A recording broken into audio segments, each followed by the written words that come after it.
दोस्तों नमस्कार। दोस्तों कुछ दिन पहले मेरा फ़ोन लॉस्ट हो गया है जिससे जीमेल भी ओपन नहीं हो पा रही है। मैं क्लास 10th का टर्म सेकंड के लिए अर्थमेटिक प्रोग्रेशन के कुछ क्वेश्चंस कराऊंगा और you have to understand about arithmetic progression. Arithmetic progression क्या है कि हिंदी में बोलते हैं समांतर श्रेणी। AP is a progression in which the difference between two consecutive terms is constant, यानी कि जो इनके बीच कोई एक सीरीज है, एक सीक्वेंस है, यानी कि sequence of numbers in which the difference between two consecutive terms is constant.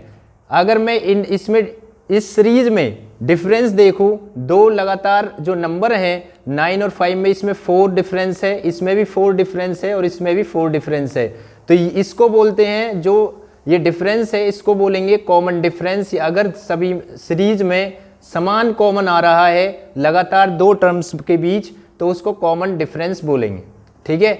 और ये ही हमारी क्या कहलाएगी, अर्थमेटिक प्रोग्रेशन यानी कि समांतर श्रेणी। अब हमें कुछ क्वेश्चंस यदि दे दिए जाएं कि कैसे हम चेक करेंगे कि दी हुई सिचुएशन जो है वो एक अर्थमेटिक प्रोग्रेशन है या नहीं है। देखिए यहाँ कह रहा है does the following situation make an arithmetic progression why. यहाँ आपसे कह रहा है कि क्या दी हुई सिचुएशन एक अर्थमेटिक प्रोग्रेशन बनाती है या नहीं, और यदि है तो क्यों, ठीक है। उसका आंसर देना है। पहली सिचुएशन दे रखी है कि the taxi fare after each kilometre when the fair is 15 rupees for the first kilometre and 8 rupees for each additional kilometre. देखिए टैक्सी फेयर है, कोई भी टैक्सी वाला है और यदि वो एक निश्चित फेयर मतलब यानी कि किराया 15 रुपये जो है पहली किलोमीटर के लिए वो निश्चित कर देता है, ठीक है, कि मैं फर्स्ट किलोमीटर के लिए जो लूँगा वो 15 रुपीज़ लूँगा और उसके बाद for the first kilometre and 8 rupees for each additional kilometre. यदि उससे आगे जाऊँगा सेकंड किलोमीटर के लिए तो मैं 8 रुपये लूँगा एक्स्ट्रा, ठीक है। तो 15 रुपये तो लूँगा ही, तो सेकंड किलोमीटर के लिए वो क्या करेगा, 15 रुपये में ऐड कर देगा 8 रुपये। इट मीन्स क्या हो गया 23 रुपीज़। और यदि थर्ड किलोमीटर के लिए लेगा तो वो क्या करेगा कि 23 में 8 रुपीज़ ऐड कर देगा। इसी तरीक़ा से आगे जो सीक्वेंस है वो चलता जाएगा। इट मीन्स ये क्या हुआ कि जो सीरीज़ है ये कौन सी सीरीज आई, 15, 23, 31।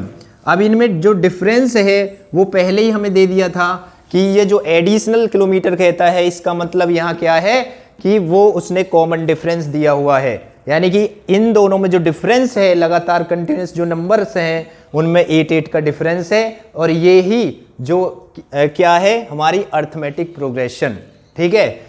तो यहाँ जो सिचुएशन थी वो एक अर्थमेटिक प्रोग्रेशन की फॉर्म में है, तो ये यहाँ नोट कर देंगे, it is form of an AP।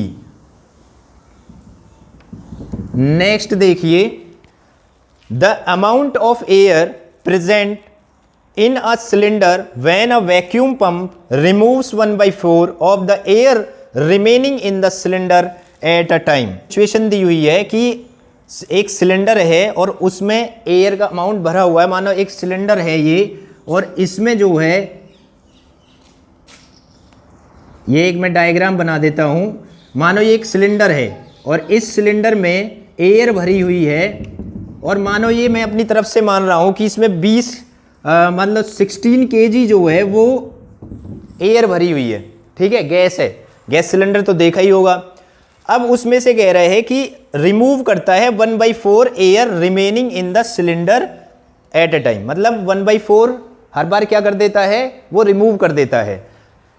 मानो खाना पका रहे हो आप, तो 16 kg में मानो एक दिन में आप या 10 दिन में आप 1/4 ख़त्म कर रहे हो, ठीक है।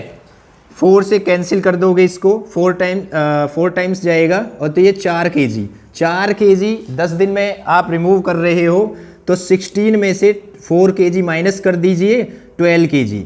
अब हमारे पास जो 12 kg गैस बची, इसके बाद क्या होगा, वो 12 kg का भी क्या कर रहा है, आगे कि हर बार 1/4 रिमूव कर रहा है, तो 4 तिया 12 यानी कि 3 kg गैस रिमूव हो जाएगी। इट मीन्स क्या हुआ कि 12 kg जो था उसमें से जो रिमेनिंग गैस थी इसमें से माइनस कर देंगे और जो बचेगा वो 9 kg। अब हम यहाँ देखेंगे फिर 9 kg का भी हम 1/4 करेंगे। 1/4 करेंगे तो कितना आएगा, मैं यहाँ कर देता हूँ 9 kg का 1/4 करेंगे तो ये आ जाएगा, 4 से इसको कट कर देंगे तो ये आ जाएगा हमारा 2.25 kg।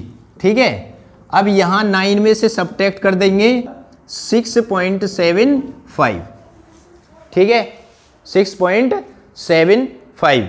अब यहाँ देखिए इतने केजी। अब हमारी जो सीरीज बनी, क्या ये सीरीज एक एपी की फॉर्म में है यानी कि अरिथमेटिक प्रोग्रेशन में है? तो हम देखते हैं कि पहली जो टर्म थी हमारी वो हम लेके चले थे, मान के चले थे कि माना एक सिलेंडर में 16 kg गैस है, उसमें से फर्स्ट टाइम हमने 1/4 रिमूव किया, नेक्स्ट टाइम फिर जो रिमेनिंग गैस थी उसमें से 1/4 रिमूव किया, तो अगली वाली जो वो टर्म आई 16 kg।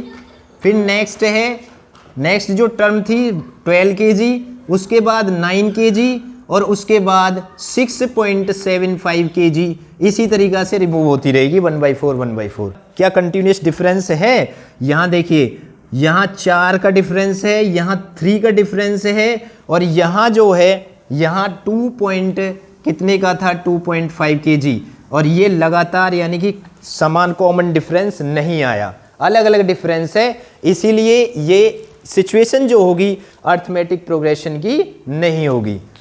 ठीक है, और इस टाइप्स के एनसीईआरटी में क्वेश्चंस दिए हुए हैं, तो ऐसी कोई भी सिचुएशन आ सकती है और केस स्टडी से रिलेटेड भी क्वेश्चंस पूछे जा सकते हैं। धन्यवाद दोस्तों।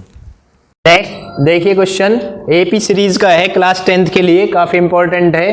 क्या ये जो नीचे दी हुई अरिथमेटिक प्रोग्रेशन है या नहीं है, ये चेक करना है तो क्यों। अब यहाँ देखिए, the amount of money in the account every year when 10,000 rupees is deposited at amount interest at 8% per annum। ये कोई अमाउंट है यानी कि 10,000 रुपये का वो डिपॉजिट किया गया है, मानो बैंक में डिपॉजिट किया गया है, 8% उस पर ब्याज लिया जाता है, कंपाउंड इंटरेस्ट के रेट से है। देखिए यहाँ सिचुएशन चेक करनी है कि अरिथमेटिक प्रोग्रेशन है या नहीं है। अभी देखिए पहले फर्स्ट ईयर के लिए SI और CI इक्वल होता है, यानी कि सिंपल इंटरेस्ट और कंपाउंड इंटरेस्ट इक्वल होगा। जैसे कि SI निकाले, SI का फॉर्मूला होता है P into R into T upon 100, यानी कि principal into rate into time upon 100। इसको निकाल देंगे। 10,000 का 8% निकालिए फर्स्ट ईयर के लिए, तो हम इसे 100 से कट कर दिया, 100 ही आया और 100 से 8 में मल्टीप्लाई करेंगे 800। अब यहाँ देखिए सेकेंड ईयर के लिए, अब पहली साल के लिए तो 800 रुपये आ गया SI और CI भी इक्वल है। CI पहली साल के लिए क्या आया था हमारा 800 रुपये, ये तो देना ही देना है। तो सेकेंड ईयर में क्या होगा कि 800 रुपये का 8% यानी कि जो ब्याज आया था उसका भी इंटरेस्ट देना होगा, यहाँ ब्याज पर ब्याज। तो यहाँ 0 से 0, तो यहाँ कितना 8 से 64, ये ऐड कर देंगे तो 864 रुपीज आ गया सेकेंड ईयर के लिए। ठीक है, इतने रुपये वो ब्याज देगा। थर्ड ईयर के लिए कितना इंटरेस्ट देगा 800 रुपये प्लस 800 रुपये का जो हमारा यहाँ 8% ये निकाला था, और प्लस ये जो 64 आया, अगर 800 का 8% निकालेंगे 64, और 64 का भी 8% निकालेंगे तो इसका कितना आ जाएगा टोटल करके 800 प्लस 64, यानी कि 800 प्लस 64 प्लस इसका जो निकालेंगे इसमें इसकी मल्टीप्लाई करेंगे और ये डिवाइड करेंगे तो कितना आ जाएगा 69 इतना 0.12, और इन सभी को ऐड करेंगे तो 933.12 आ जाएगा।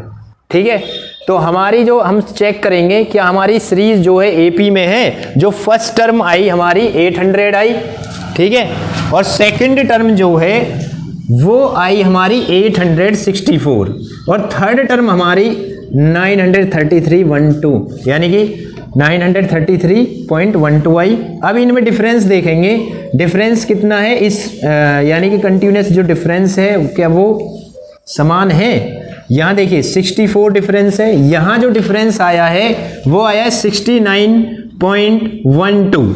तो इन दोनों में देखिए ये दोनों इक्वल नहीं है, इसलिए ये एपी की फॉर्म में नहीं है। और ये याद रखना है कि जो कंपाउंड इंटरेस्ट से रिलेटेड अगर कोई क्वेश्चन आता है और वो पूछता है कि अर्थमेटिक प्रोग्रेशन में है या नहीं, और वो 3 साल के लिए, पहली साल के लिए तो सेम रहेगा इंटरेस्ट, लेकिन अगर सेकेंड ईयर, थर्ड ईयर और उससे ज़्यादा देता है और ये पूछता है कि एपी की फॉर्म में है या नहीं, तो वो ये एपी की फॉर्म में नहीं होगा, ऐसी सिचुएशन। ठीक है, तो कमेंट बॉक्स में कमेंट डालें, और अगर वीडियो आपको अच्छी लगी हो तो ज़्यादा से ज़्यादा लाइक और शेयर करें। ठीक है।